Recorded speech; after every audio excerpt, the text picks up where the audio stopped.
por mais esse dia chamado hoje. Pega a sua Bíblia na primeira carta de São Paulo, escrita aos Coríntios. Primeira carta de São Paulo, escrita aos Coríntios, capítulo de número 11. Você que trouxe a Bíblia. Eu quero fazer um comentário sobre esse capítulo. E por certo, a partir do versículo de número 23, os mais antigos na igreja já conhecem esse texto de forma decorada. Mas existem riquezas de detalhes no texto.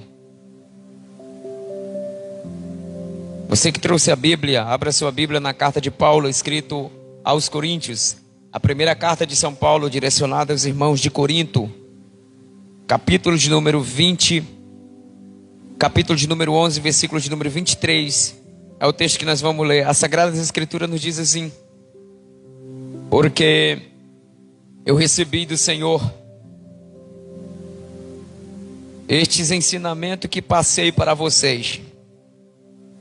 Que o Senhor Jesus, na noite em que foi traído, pegou o pão e deu graças a Deus. Depois partiu o pão e disse: este é meu corpo, que é entregue a favor de vocês. Façam isto em memória de mim. Assim também, depois de ter comido do pão, ele pegou o cálice e disse: este é meu cálice, a nova aliança feita por Deus com seu povo, aliança que é garantida pelo meu sangue. Cada vez que vocês beberem deste cálice, faça isso em memória de mim. De maneira que cada vez que vocês comem deste pão e bebem deste cálice, estão anunciando a morte do Senhor até que ele venha. Por isso, aquele que comer do pão do Senhor, ou beber do seu cálice de modo que ofenda a honra do Senhor, estará pecando contra o corpo e o sangue do Senhor. Portanto, que cada um examine a sua consciência. Então coma do pão e beba do cálice. Pois a pessoa que come do pão ou bebe do cálice sem reconhecer que se trata do corpo do Senhor, estará sendo julgado ao comer e ao beber para o seu próprio castigo. É por isso que muitos de vocês estão doentes e fracos, e alguns já morreram. Se examinássemos primeiro a nossa consciência, nós não seríamos julgados pelo Senhor. Deus abençoe a todos. Amém? Pode tomar o vosso assento. Deixa eu ser bem objetivo. Eu prometo ser bem objetivo. Olha aqui para mim. Eu quero compartilhar com todos vocês um ponto de vista que eu pude observar fazendo a leitura desse texto. Ouça-me. Não perda nada, por gentileza. Guarde isso. Nós temos em mão 2 tratados de Paulo à igreja de Corinto. Quantos tratados? 2. Veja bem, Paulo não escreveu só 2 cartas à igreja de Corinto. Dentro da mesma carta de Corinto, essa primeira carta, Paulo escreveu outras cartas. 1 Coríntios, capítulo de número 6, Paulo diz: em carta eu vos escrevi para que vocês não se associassem com os impuros. Quando eu falo dos impuros, eu não falo daqueles que estão fora da comunidade. Quando eu falo dos impuros, eu falo daqueles que pertencem à comunidade, mas vivem como se não pertencesse.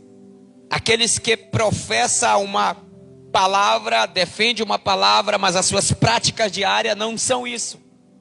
O coração carrega ódio, angústia, cobiça o que não é dele, mentem a favor contra o próximo. E assim, esses são os impuros que conhecem as escrituras e não as pratica, como ela instrui, como ela ensina. Ora, ao tratado que Paulo passa na sua primeira missiva, chamada primeira carta de Paulo, escrita aos Coríntios, é um relato para todos nós, é um despertar de nossa consciência, é um despertar do nosso coração, para vivermos uma vida regrada, edificada, alicerçada, aviltada aos pés das Escrituras segundo Jesus. As Escrituras, sobre as Escrituras, só nos é explicada se Jesus for a base dela.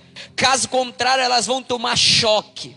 Há um choque de percepção entre o Antigo Testamento e o Novo Testamento. Você pode ver uma coisa? A gente que diz, como o pastor Aurélio me antecipou, eu não dou dízimo porque o dízimo está no Antigo Testamento. Mas eu vejo muita gente pegando o Novo Testamento e dizendo, o Senhor é meu pastor, nada me faltará. Se Malaquias não serve para ser colocado em ordem na sua vida, é necessário você esquecer que o Senhor também é seu pastor. É necessário você também esquecer que aquele que habita no esconderijo do Altíssimo, a sombra do Onipotente descansará, porque isso é coisa do velho. Ou seja, tem gente que é tão malandro na fé, que só quer pegar aquilo que lhe interessa. Como dizia o grande orador Agostinho de Hipona, no século V, quando ele foi o maior divisor de água na história da nossa teologia cristã, Agostinho dizia, há muitos que têm a Bíblia como um supermercado, que só vai lá e pega o que lhe interessa e deixa as demais coisas. Obviamente que nós vivemos essa mesma regra, é tanta verdade, que existem instituições de todos os tipos, e todas elas se baseiam na Bíblia. Se você for a um kardecista espírita da linha branca, sendo seu tutor Allan Kardec, você vai ver que a maioria deles usa a Bíblia como um manual de regra. Se formos à maçonaria, nós vamos olhar que eles usam a base da Bíblia, que com bom e com suave é que os irmãos vivem em união. Se nós formos olhar todas as 3.000 religiões que provavelmente nascem por dia, nós vamos olhar que acerca de cada uma delas, elas usam a Bíblia como a base de instrução, de ensinamento, de guias para ela. Toda religião que há no mundo, ela usa a Bíblia como base. Mas segundo a epístola que o grande reformador Martinho Lutero, no século XVI, ele quis tirar das escrituras o livro de Tiago. Tanto é que ele diz, o livro de Tiago é uma palha, é um livro palha, que não serve para nada. Por quê? Tiago é um dos livros, é uma das epístolas que mais bate contra a religião. Tiago diz, a verdadeira religião, aquela que há transparência, é que cuida do órfão, da viúva e do necessitado. Convenhamos, há muitas instituições, há muitas religiões, mas você já vê que há muitos só ama os irmãos que pertencem à sua comunidade. Eu postei esses dias em minhas redes sociais, que tem um texto que as pessoas olham e lêem na Bíblia, e o irmão Edilson fica olhando para tudo isso e fica dizendo, amai o próximo a si mesmo. E para os evangélicos brasileiros, amar o próximo é só aquele que é evangélico, os demais não são próximos. Se não for um cristão, eu não tenho que amar. Aí, irmão, desculpe, a Bíblia está sendo um supermercado para você, porque você só vai pegar o que lhe interessa. A Bíblia é a mãe de toda a construção que você quiser. Eu, com a mente que eu tenho, com as ideias que eu tenho do texto, eu consigo formar texto dentro da Bíblia, que eu crio qualquer doutrina que você possa imaginar. O próprio diabo usou as escrituras para isso. Só tem um detalhe, que é somente Jesus, o caminho decente e honesto que leva o homem para Deus. Se não for Jesus, desculpa, não é a escola rabínica de Gamaliel, de Dr. Hillel, de Shammai, não é o conceito da ideia reformada, não é o conceito da ideia luterana, anglicana, puritana, calvinista, armeniana, nada disso.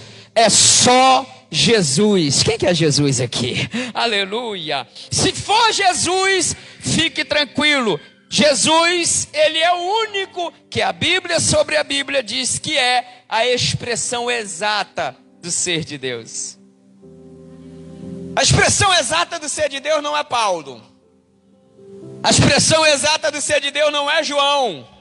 A expressão de Deus exata não é Moisés, que escreve 5 livros e mais um salmo chamado Salmo de número 90. A expressão exata do ser de Deus não é João, que degustava com a sua cabeça no peito de Jesus. A expressão exata do ser de Deus, segundo a Epístola aos Hebreus, diz que é Jesus, a expressão exata do ser de Deus. O primogênito de todas as coisas não é Paulo, é Jesus. Oh, glória. Só que tem um detalhe. Você que tem uma Bíblia em mão, esse canon que você tem na mão, uma Bíblia composto de 66 livros. Observe o que eu vou dizer. Mateus não é o primeiro livro do Novo Testamento. Marcos não é o primeiro livro do Novo Testamento. Lucas não é o primeiro livro do Novo Testamento. João não é o primeiro livro do Novo Testamento. O primeiro livro do Novo Testamento se chama a Carta de Paulo, escrita aos Tessalonicenses. Só que nós temos um canon, uma Bíblia, o cano, como se chama, começando Mateus, Marcos, Lucas e João. E decorre de forma sucessiva os demais livros que eu gostaria de falar para você. Que a carta de Paulo, elas foram escritas primeiro do que os evangelhos. Quem está me entendendo? As cartas de Paulo foram escritas primeiro do que os evangelhos. Existem evangelhos que foram escritos 40 anos depois das cartas. Isso é história, isso é evidência dentro dos grandes achados arqueológicos que há em Jerusalém. Observe aqui. Só que temos em mão uma literatura formada, mas no período de 1500 anos em que a Bíblia é escrita, nós não temos uma data precisa, temos um jogo de cintura. Nós vemos um Jó sacrificando sem antes conhecer a lei de Moisés, que instrui o que é sacrifício. Nós temos um Abraão, que Moisés escreve sobre ele quando escreve sobre o Gênesis. Nós temos algo muito profundo na história da Bíblia Sagrada, que não estão colocados de ordem cronológica certa. Porém, isso não desconstrói a ideia do que a Bíblia está em contradição, mas isso constrói a ideia que a revelação que é Jesus nas Escrituras está totalmente certo conforme a Bíblia é. Por isso que João, na consumação de todas as coisas, disse: Ele é o Alfa, Ele é o Ômega. Aleluia, glória a Deus, aleluia. Sabe o que é isso? João está dizendo: antes de qualquer coisa, Ele já é. Oh, glória, aleluia. Depois de qualquer coisa, Ele também já é. Ou seja, Ele é o fator de todas as coisas serem criadas. Tudo que existe, só existe por causa dEle. Sem Ele, nada do que existe pode ter sido existido por vontade própria. É por isso que as Escrituras, sobre as Escrituras, diz que pelo poder da palavra, Ele traz existir o que não existe. Então eu já quero liberar uma palavra sobre a vida de todos aqueles que crê. Eu não sei se os teus sonhos podem ser impossíveis aos teus olhos, mas se Ele falou por intermédio de sua palavra, descanse nele, confia nele, porque a palavra dele jamais passará. Continua de pé sobre as nossas vidas e sobre a história humana. Só quem acredita, glorifica o Senhor e aplaude o nome dele com esses instrumentos de corda que tu tem nas mãos. Ei! Paulo escreve uma carta para a igreja de Corinto, chamada o primeiro tratado de uma igreja infantil. A igreja infantil qual é? É aquela que tem todos os dons, mas está faltando o amor. O amor é o equilíbrio de uma consciência em Deus. Quem ama é de Deus. Quem não ama não é de Deus. Para nós é assim: se fulano conhece muito a Bíblia, se ele tem os dons, ele já é totalmente de Deus. Nós estamos errados. Dom não é ministério. Eclesiastes, a referência que nos traz é essa: Deus dá dom, tanto para santo quanto para profano, ou seja, para justo e injusto. Dom não é o carimbo do que o meu ministério é aprovado. Dom tinha Cazuza, dom tinha Zé Ramalho. Agora, unção e caráter só tem aqueles que andam no amor de Deus. Desculpe, unção que, como diz a linguagem pentecostal, para pular, rodopiar e não mudar o meu interior, desculpe, não tem nada a ver com Jesus. Eu tenho até uma espécie de brincadeira que eu digo: unção é que tem uns que são e outros não são. Não tem nada a ver com a unção do Espírito Santo. E aí, meu amigo Tiago, a gente fica à mercê de um ensinamento adestrado. Porque a maioria dos que lê a Bíblia já lê assim: o meu pastor disse que isso significa isso. É assim ou não é? O meu professor disse que isso significa isso. Desculpe, Paulo tinha tanta certeza no que ele falava que ele dizia assim: se vier outro alguém aí, ó, um ser evoluído, alguém autopatenteado, que conheça as escrituras, que conheça os dons de Deus, que não fale daquilo que é posto, que prega outro evangelho, desculpe, é anátema, é maldito, para nada serve. Mas aí Paulo diz: é necessário que haja heresia no meio de vós, para que se manifeste os verdadeiros. Não se cale, porque ovelha não foi feita para ouvir a voz do homem e ficar dentro do adestramento. Ovelha foi feita para ouvir a voz de Deus e só obedecer o homem quando ele andar segundo o que ensina Jesus Cristo.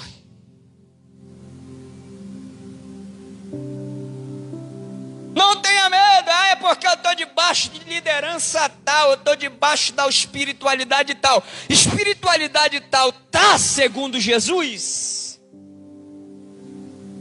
Anda segundo Jesus? Se não andar, desculpe. Ou nós mudaremos o ambiente, ou o ambiente vai nos transformar. Paulo, ele fala de uma família de irmãos de Corinto, chamado Clói, a irmã Clói. Ele diz que ele estava... Porque quando Paulo escreve essa carta aos Coríntios, ele não se encontrava em Corinto, a capital da Acaia, onde foi o berço de evangelismo de Paulo. Ele fica 18 meses, 1 ano e 6 meses pregando, fazendo tenda para o seu autossustento. Lá em Corinto, Paulo passa a vivenciar uma experiência tão grande, tão extraordinária, que ele diz assim, ó: era por direito vocês me honrarem. Lá no capítulo 9, lê lá. Será que eu e Barnabé não temos por direito possuirmos mulheres como os demais apóstolos? Será que eu e Barnabé não temos direito de comer do altar, porque nós pregamos no altar? Não atará a boca do boi quando esse debulha o trigo, não diz também a lei? Quem prega do altar, que viva desse altar. Quem prega o evangelho, viva do evangelho. Ora, Paulo adverte essa igreja por muitas vezes, porque ela tinha 9 dons. Isso não significando que só existe 9 dons. Porque Corinto era ali, a igreja de Corinto era uma igreja que estava sob influência grega. O estoicismo dizia assim, ó: comamos e bebamos, porque amanhã morreremos. Não tem vida eterna, não há ressurreição. Uma vez que morreu, já era, tá danado, tá no saco. Tem esse negócio de ressuscitar depois do túmulo, já era, a vida é aqui, a vida é agora. Paulo diz: não se deixe levar. As más conversações corrompe os bons costumes. Deus é justo. Tome a sobriedade. Sejam sóbrios, sejam vigilantes, sejam prudentes. Ande de olhos abertos. Porque o costume da filosofia grega era: eles vão mudar a vida de vocês com ensinamento, irmão. Porque se tem uma coisa que muda a cabeça do homem, se chama conhecimento. Você só é escravo de um sistema enquanto você não conhece como o sistema age. No dia que isso desperta, no dia que tu cai em si, meu Deus, a tua vida sofre uma libertação extraordinária. Deus está ministrando no coração de alguém aqui dentro. Nós só seremos libertos do sistema quando conhecermos o que tem de ser conhecido. E vou falar com mais detalhe. A igreja de Corinto era uma igreja tão menina que Paulo diz: leite eu vos dei a beber.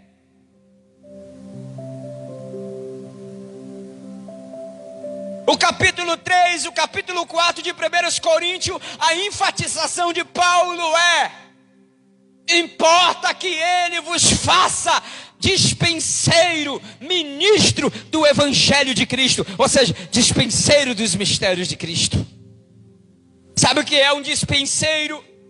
É um galé, é aqueles que ficavam no porão do navio, aonde pegava aquele remo bem grande e empurrava Tiago para que remasse. Era aquele que conduzia de um lado e do outro a orientação do navio. Sabe o que Paulo está dizendo? Nós somos dispenseiro. Ele está dizendo: nós somos mordomos da casa e das coisas de Deus. Será que temos administrado os mistérios de Deus como tem que ser?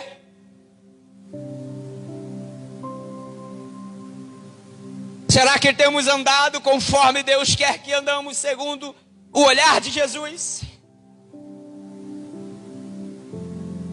Ei!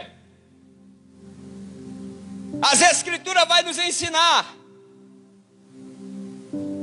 que Paulo ensina, Paulo escreve 13 cartas que estão dentro dessa Bíblia que carregamos na mão, 13. Mas para a igreja de Corinto ele escreve 4 cartas segundo a tradição. Somente 2 estão na nossa mão. As outras 2 se perderam com o tempo, creio eu. A Bíblia me dá esse direito, porque Paulo, quando está falando a questão do casamento, no capítulo 7 de 1 Coríntios, irmão, Paulo diz assim: agora digo eu, não o Senhor.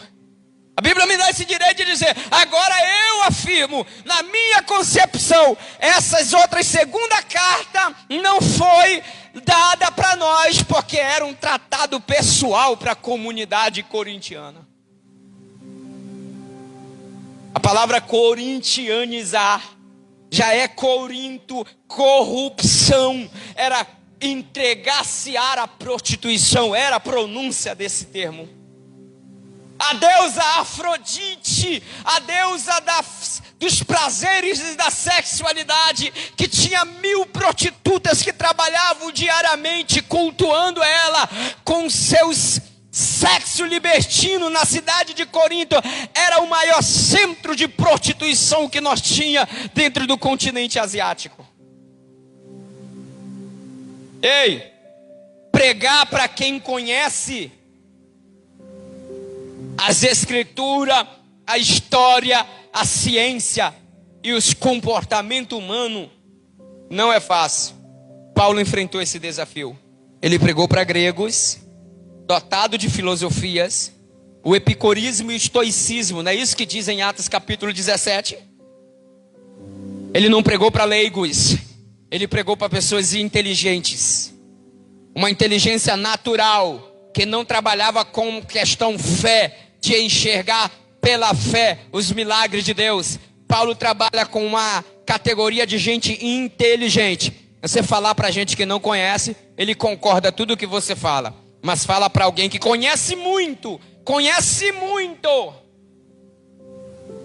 Porque quem conhece muito não diz que conhece. Quem conhece pouco diz que conhece muito. É igual um rico de verdade. Tu não vai ouvir da boca dele dizendo que ele tem dinheiro. Rico de verdade mesmo. O problema dele não é dinheiro. Tu não vai ouvir ele falar para você que tem dinheiro.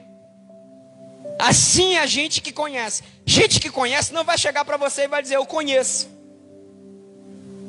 Se tu pedir opinião, ele dá. Senão, ele jamais vai entrar no teu fórum íntimo. Porque o muito amar é o que nos edifica. O pouco conhecer nos ensoberbece, igreja. O pouco. Não é muito não, Suzy. O pouco que a gente conhece nos ensoberbece. O muito amar é o que nos edifica.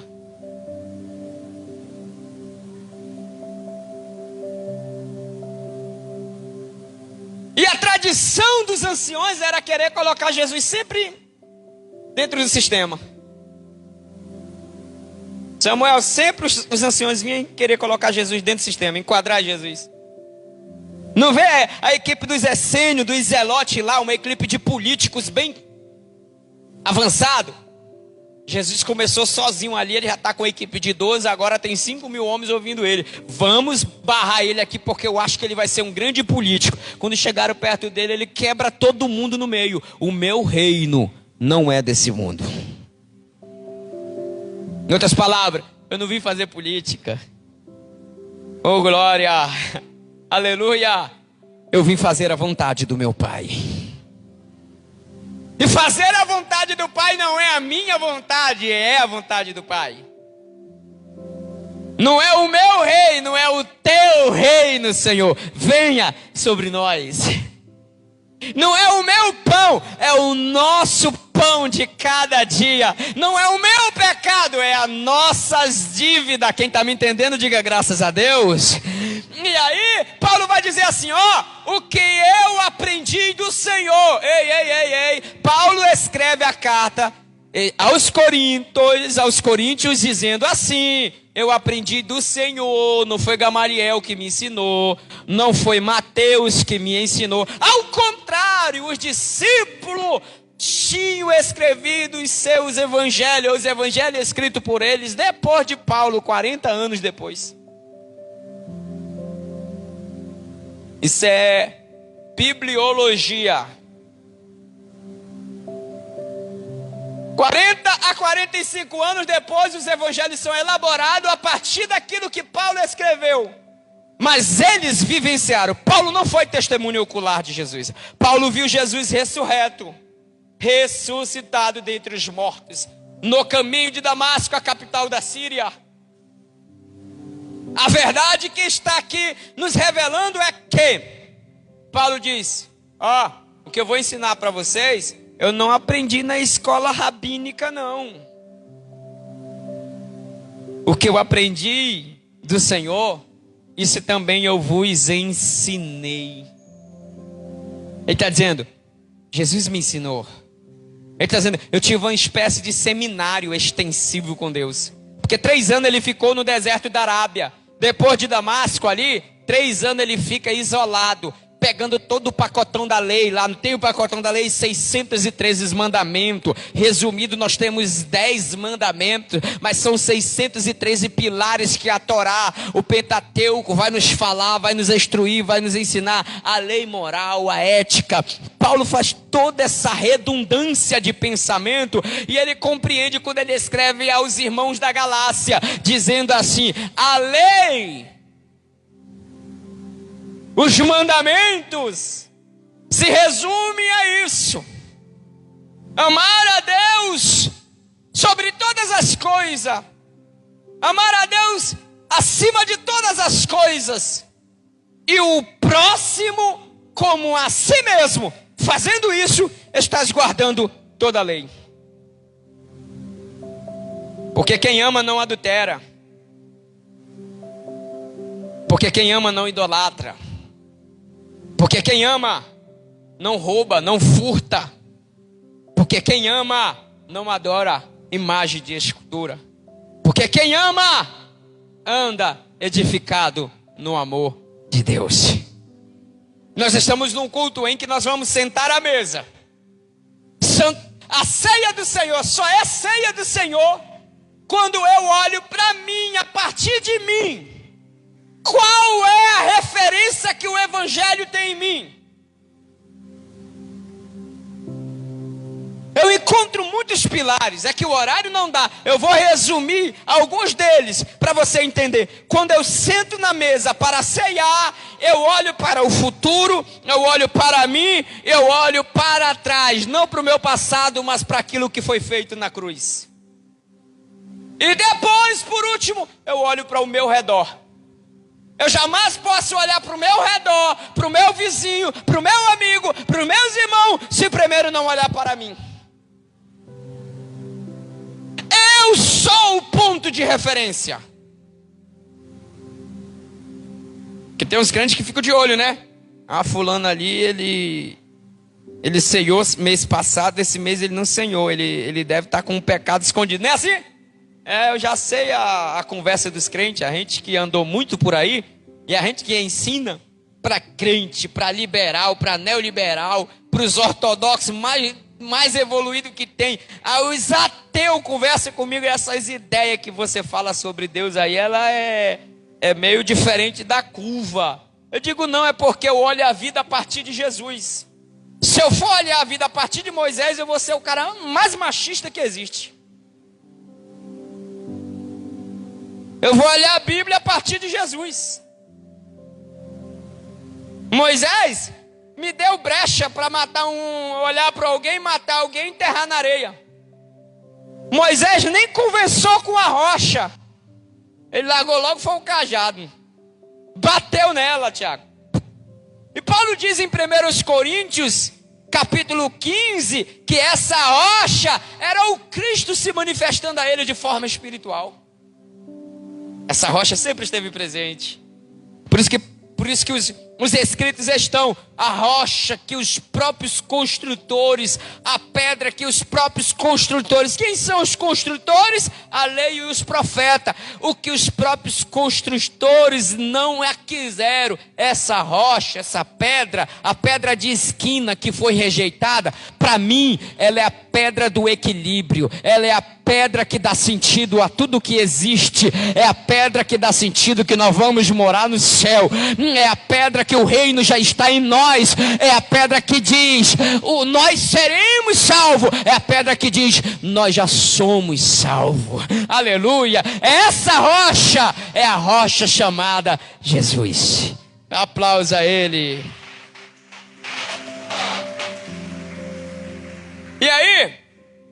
E aí, nós concluindo nosso ponto de vista, a ceia do Senhor nada mais é do que um convite a analisar a sua consciência. Aonde que estão os prazeres do mundo? Na concupiscência dos olhos. Eita, pegou forte agora, sim ou não? A pergunta que eu faço, eu tenho essa frase que eu sempre lanço ela para os meus amigos e para mim.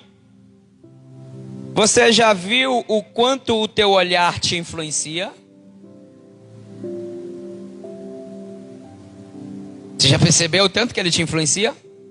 O teu olhar, teu olhar, tu já viu o tanto que ele te influencia?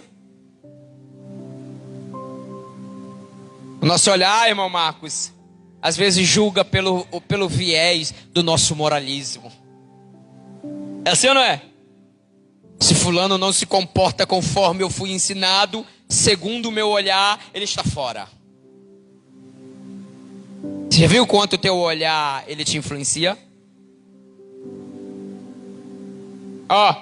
Não estava na pauta de Jesus ter trago aquela mulher em ato de adultério. Não estava na pauta de Jesus. Tinha um monte de mulher ali que pecava dia e noite, prostitutas. A amizade dele não era com essa raça?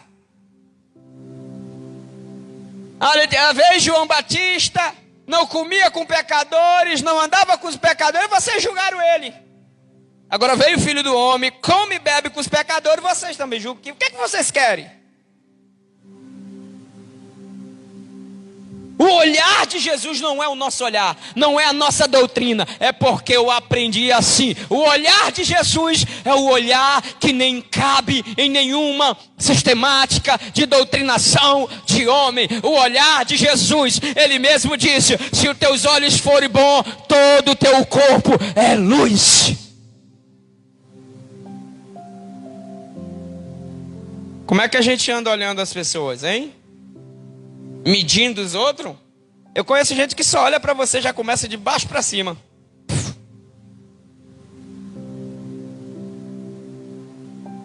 É assim ou não é? Examine o homem a si mesmo. Lê lá o texto. Ei, o texto diz assim: examine o homem a si mesmo, coma do pão e beba do cálice. Tu não vê o texto dizendo assim: examine o homem e depois não coma do pão e não beba do cálice. Tu não vê.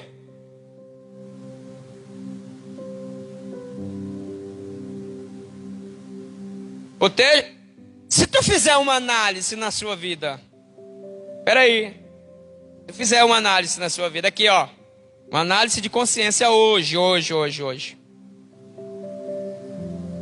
O seu análise é 100%?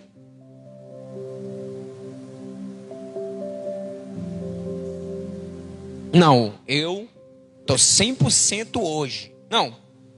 O seu análise que você faz segundo a sua consciência te dá direito de tu dizer assim: não, hoje eu vou ceiar porque eu estou 100%. Se tu, como estudante do comportamento humano que sou, se tu me mostrares com 10 explicações que se o teu olhar continue 100% hoje, eu quero saber o mundo que tu vive, a realidade que tu vive, porque eu quero fazer parte desse mundo de extraterrestre que você é.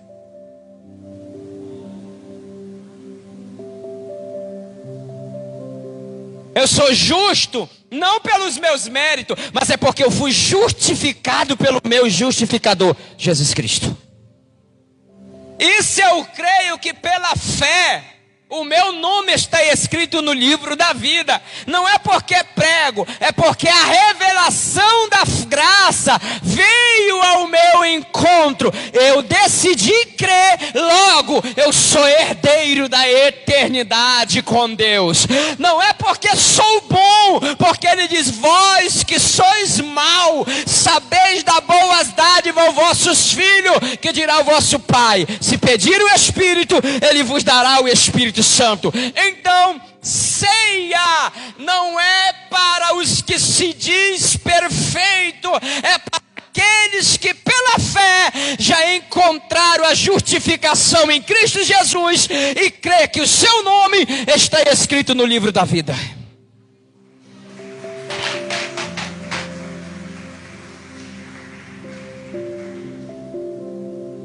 Preciso dizer algo para alguém aqui. O falso moralista, ele exige de você aquilo que não é.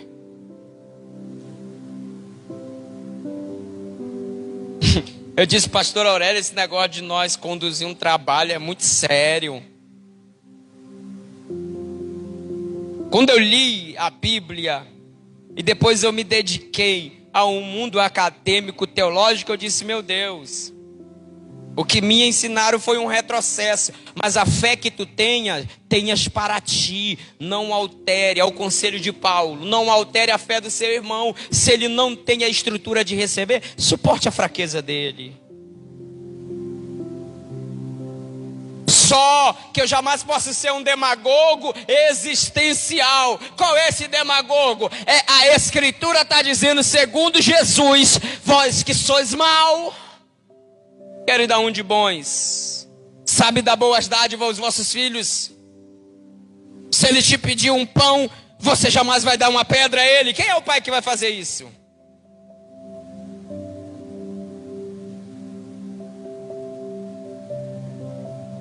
Então eu deixo a minha conclusão dentro desse quesito, para me concluir para vocês que aqui se encontram e os que estão nos assistindo por meio dessa live, escuta o que eu vou dizer para vocês.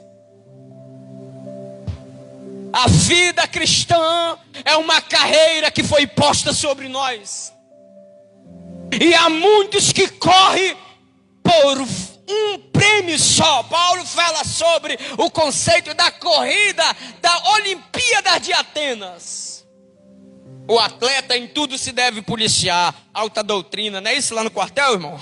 Não é isso, Marcos? Alta doutrina, policiamento, aquela rigidez, tal hora tem que estar aqui, tem que ser assim. Deixa eu falar uma coisa, Paulo está dizendo, ó, o atleta em tudo se deve se disciplinar. Todos correm por uma coroa, todos correm por um prêmio, mas somente um leva a coroa. E detalhe, e quando recebe a coroa, essa coroa, ela é corruptível. Nós, porém, corremos por uma coroa incorruptível. Aleluia, a coroa da vida eterna em Cristo Jesus. Eu sinto a graça de Deus falando abertamente conosco. Eu sinto a graça de Deus revelando em nós o amor dele por nós. Igreja, a volta de Jesus é algo que está bem aí. Só não vê quem não quer. A humanidade deu um salto quântico e vai ficar mais estreito ainda. Tecnologia, mundo cibernético, a era da evolução que está aí sobre a terra. O mundo, no estralar do dedo, tem a informação que quer nas suas mãos. Ei, você aí, informação que quer nas suas mãos. As coisas secretas estão vindo à tona. Eu quero dizer uma coisa para você. Religião nunca combinou com ciência. Mas a ciência vai ter que se prostrar ao amor.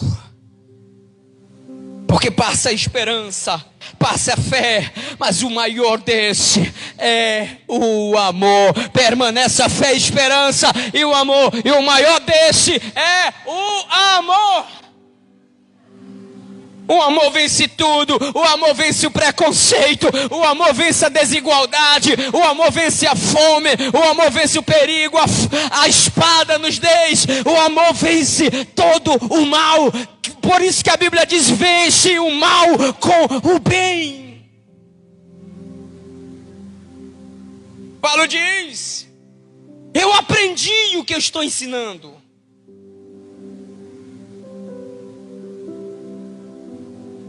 Ceia é uma consciência de olhar para frente.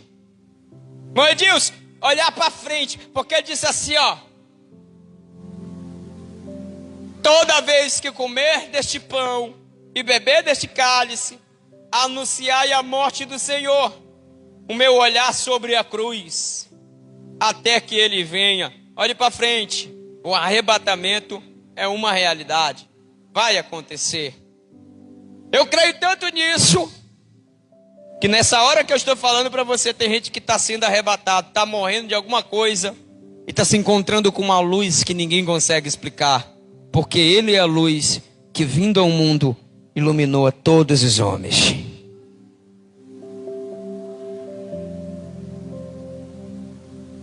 E aí, João diz, ele é o Verbo. O Verbo é Deus. O Verbo estava com Deus.